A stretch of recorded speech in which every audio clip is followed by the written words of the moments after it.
Talk about the health care bill and its chances of passing and what else is on the table. South Dakota Senator John Thune is chairman of the Senate Republican Conference, and he joins us from Sioux Falls, South Dakota. Senator, thanks for being here.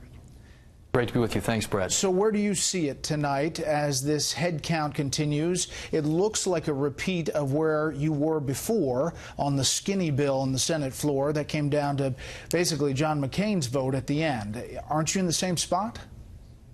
You were there that night, Brett, as I recall. It's a similar situation. We're a handful of votes short of having the 50 that we need. Senator McConnell has indicated that he's going to put the bill on the floor. I would take that at face value, and I think we're going to be working very hard over the course of the next few days to try and get to 50 so we can get this across the finish line. This is a promise and a commitment we made to the American people. We need to deliver. We know that Obamacare is failing, skyrocketing premiums, fewer choices. We all know the problems with Obamacare, and we need to rescue the American people from what is a system that's not working for them and give them something that's much better and allows states the flexibility to design programs that work for their individual populations. That's really what I think is going to get us the best possible outcome. So the criticism, let's get into this bill just a little bit. The criticism about the bill is that some states are going to lose out on funding that they have. In other words, they'll get less funding than they currently get on health care. As you look at a map, there are actually a number of states that get a reduction in the billions of dollars for federal funding under this bill. Obviously, some states go up in the pink and red there on the screen. Isn't it going to be hard to convince the states that are losing money that this is somehow a good deal? Well, I think in the long run, Brett, what you'll see is that this makes some changes and reforms to Medicaid, puts it on a per capita cap basis going forward, increases spending every year on Medicaid, but at a slower rate.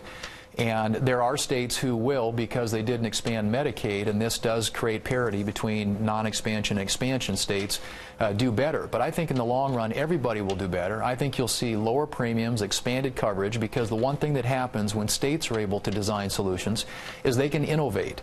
We've always talked about states being the laboratories of democracy. If we really want to get solutions that fit the populations in each of the 50 states rather than having a Washington one-size-fits-all solution, then this is the way to go about it. And I think this is a very effective way of delivering health care insurance to people in this country, some who currently don't have it. And I think that the way that in the end you're going to be able to get states on board for this is to help them realize that they're going to have maximum flexibility and that this approach is the one that's going to get the best solution when it comes to covering more people and lowering costs. So when you hear Democrats say that this is actually worse than the last effort that you all had on the Senate floor, how do you respond? Well, it's not. I mean, if you look at what this does, of course, it does get rid of the individual mandate, the employer mandates, which are very unpopular. It repeals some taxes. It protects people with pre-existing conditions, but it does distribute power, control, authority, and money out of Washington, D.C. and back to state capitals, where you have governors and state legislators making decisions about how best to provide coverage for people in their individual states. We think this is the correct approach. There's a lot of support for this, and I think the other thing that will change hopefully some people's minds is there was some concern the last time we went through this about giving Senator Alexander, Senator Murray in regular order an opportunity to work with Democrats, see if there's a bipartisan path forward. Senator Alexander indicated earlier this week that there's no consensus there. If we're going to do something to repeal and replace Obamacare and address what are all the problems that we know exist with the existing system, I think this is the best path forward. And frankly, as far as I'm concerned, it's consistent with what I believe gets you the best possible outcome and result, and that is 50 states designing programs and solutions that work for their populations rather than having Washington dictate a one-size-fits-all solution from here. And the Jimmy Kimmel criticism of that he says that Senator Cassidy lied to him, it's getting a lot of traction all over the press, that pre-existing conditions are not covered here? Well, everybody's got a critique, and clearly different people have different priorities as they approach this. And I'm not, privy to the conversations that have, that have gone on between Jimmy Kimmel and Bill Cassidy. But what I can tell you is Bill Cassidy has designed a plan that gives states maximum flexibility, but still requires that if a state is going to opt out of some of Obamacare's regulations, that it provide, certify to the Department of Health and Human Services in Washington that there will be coverage and adequate and affordable coverage for people with pre-existing conditions. So the protections remain, and I think people who are suggesting otherwise perhaps don't fully understand this bill or how it works. But that's one of the requirements that Senators Cassidy and Graham and Heller and Johnson, who were involved with crafting this, wanted to make sure that we met. But it does give states more flexibility to come up again with solutions that better fit their populations. And philosophically and as a practical matter, we know that works.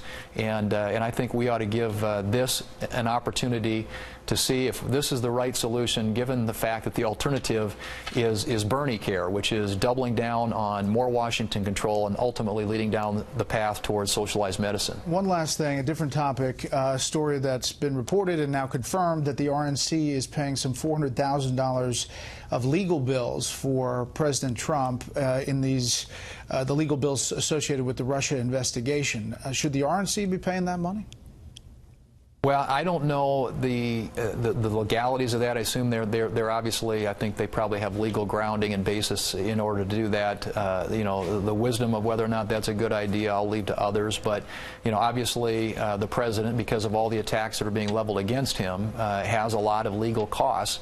And, you know, obviously those have to be dealt with. But, you know, the people who can support the RNC, I think, support the president. I think they support Republican ideals and principles. And the RNC will make, I think, good decisions about how best to use the resources that the people of the Republicans around this country entrust them with. Senator Thune, we appreciate your time. Thanks, Brett.